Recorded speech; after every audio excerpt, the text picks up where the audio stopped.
Welcome back to the channel, everyone. In the world of DC Comics, the emotional spectrum is represented by a series of specific colored lights. For Hope, that light is blue, and the Blue Lanterns tend to its continued existence regardless of how dark the universe may seem. The Guardians, Ganthet and Saeed, having been banished from Oa in the Green Lantern Corps for embracing emotions, established their own power based on faith in the sacred gardens of Odin. They would soon selectively gather those worthy of wielding the blue light, giving them the power to soothe enemies with constructs made to satisfy their innermost hopes, as well as have the power to revive dying stars. Of all the Blue Lanterns, Saint Walker is one of the founding members of that corps, has become their leader and its most influential member. But exactly how did he earn that role? What events led him to the path he now walks? One that seeks to never let the blue flame of hope die out amongst the trillions of souls that inhabit the universe. The answer to that question is answered in issue number 1 of Blackest Night, Tales of the Corps from September of 2009. But before we begin, we'd appreciate it if you like and subscribe, comment, and share this video out. It really helps out the channel each and every week.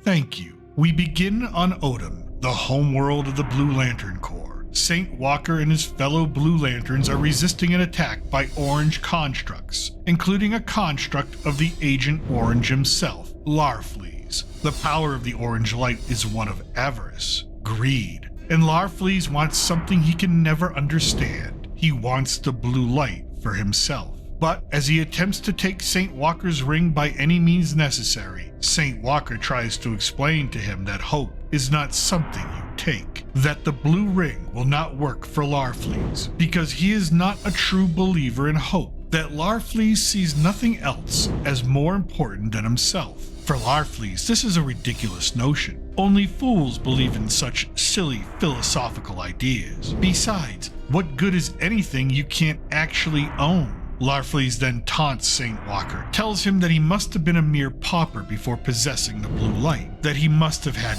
nothing. Saint Walker tells Larfleeze that he had more than he could ever dream of. He had hope, that he will always have hope, and hope is something you share. We are then taken back into the past, to Space Sector 1 on the planet of Estonia. That world was ending.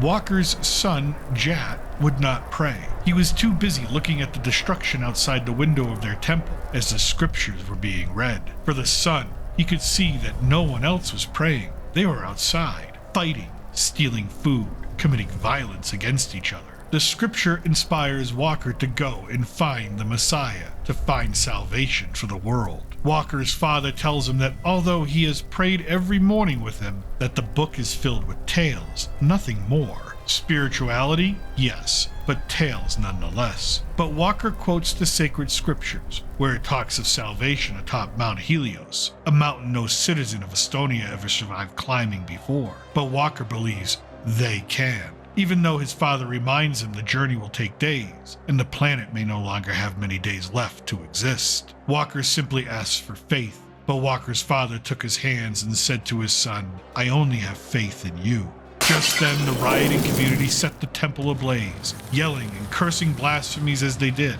forcing Walker and his remaining family to flee from the smoke and fire. As they made their way to the distant base of Mount Helios, Walker tried to fill the time with scripture. But as the sun got closer and closer to the planet's surface, it became too hot for Jat to want to even try and remember the sacred lessons. Still, Walker never lost faith that they would all be saved.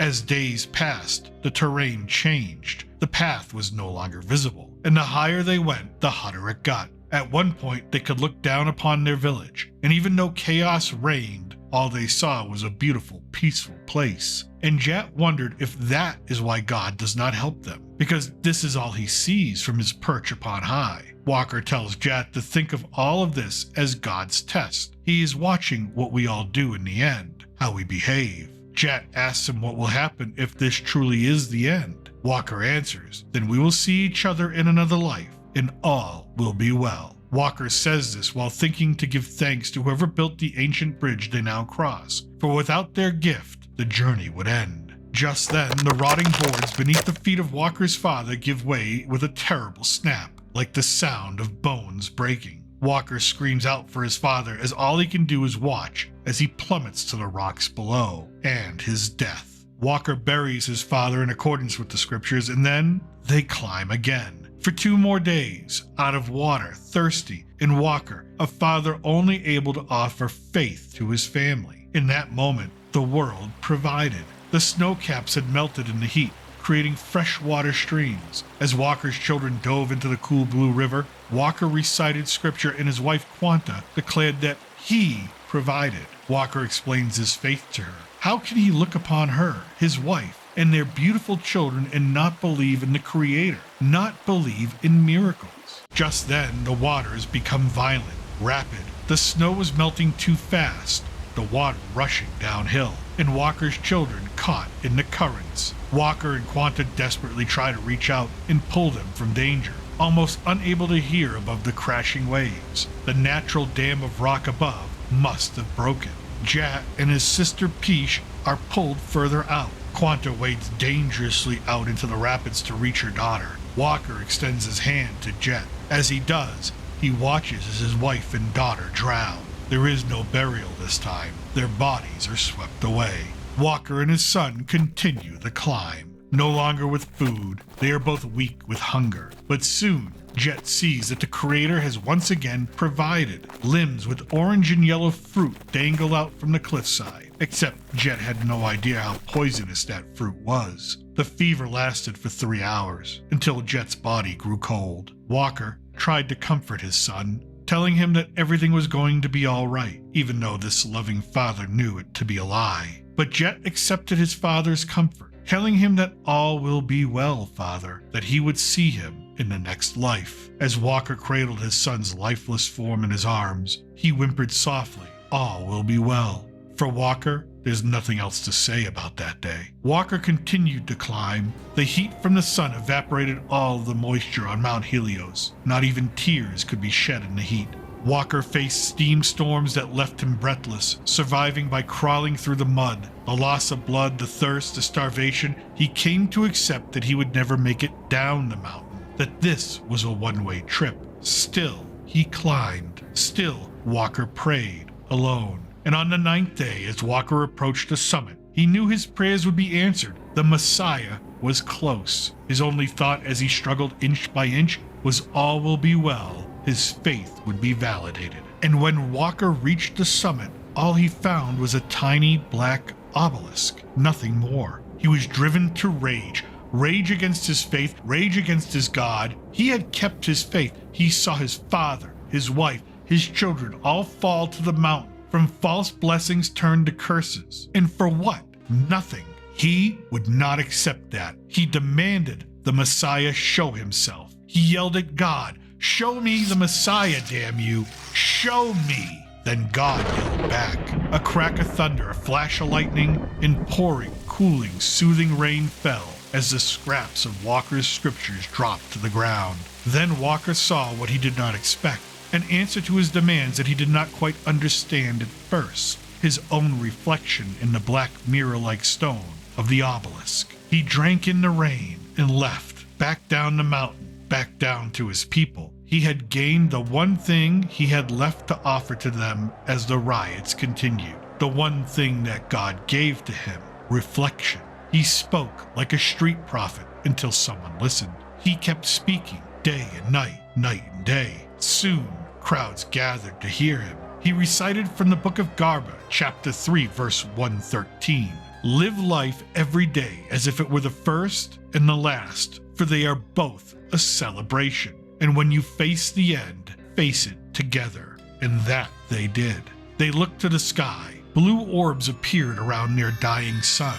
And then they realized that their home star was no longer expiring. It was growing younger. It was shrinking. And it too began to glow blue. And from out of its center, a strange azul ring emerged, a voice declaring, "Sentient located. All will be well." It descended and encircled Walker, speaking still. Brody Walker of Estonia, you have the ability to instill great hope. The ring then slid onto Walker's right hand, transforming him into the being we all know today. the people of Estonia became witness to the ascension of Saint Walker, and in the glow of the blue light of hope, Saint Walker met the spirits of his now deceased loved ones, his son Jet telling him, "We'll see you in the next life, Dad. All will be well."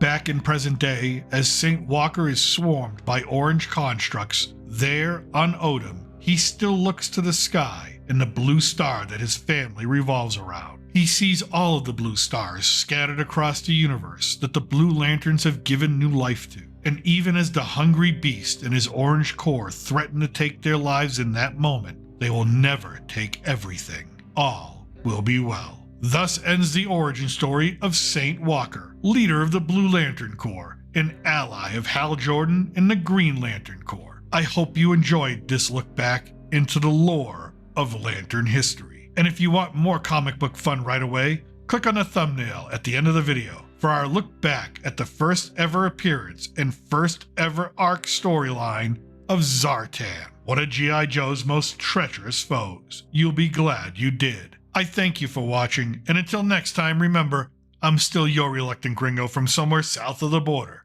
Salute, and a huevo.